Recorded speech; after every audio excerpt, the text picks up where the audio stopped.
Kush më mirë se Mirie Bra ditën ndezë dasma shqiptare dhe ta bëj këtë ditë të veçantë, të paharrueshme për çiftin. Me një pagesë që varion nga 5 deri në 7.000 euro, këngëtarja është një nga më të kërkuar në dasma dhe evente.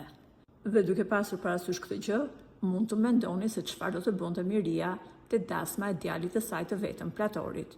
Megjithatë, ëndrave të këngëtares, nusja e djalit i ka thënë jo të prerë, duke lënë pa fjalë jo vetëm Mirien, por edhe bashkëshortin e saj Naimin. Por çfarë ka ndodhur?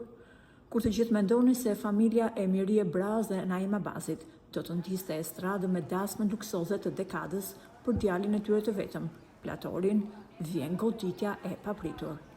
Nusja e re, Tringa Rustemi, ka vendosur të thyej çdo kod të traditës shqiptare dhe ka thënë hapur atë që askush nuk do të kishe guxim ta mendonte. Nuk do të ketë dasëm. Nusja e këngëtares i quajti dasma tradicionale, thjesht një show të panevojshëm për sytë e botës.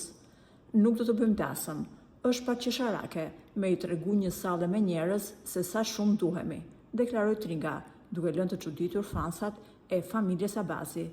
Burime pranë estradës thonë se kjo deklaratë ka rënë si bombë, pasi të gjithë po prisnin një gosti me qindra të ftuar VIP. Mos ka pasur kjo deklaratë ndonjë shkëndim mos pajtimi mes nusës dhe vjerës për mënyrën se si duhej organizuar festa? Këto janë pyetje që qarkullojnë më së shumti në dyert e estradës.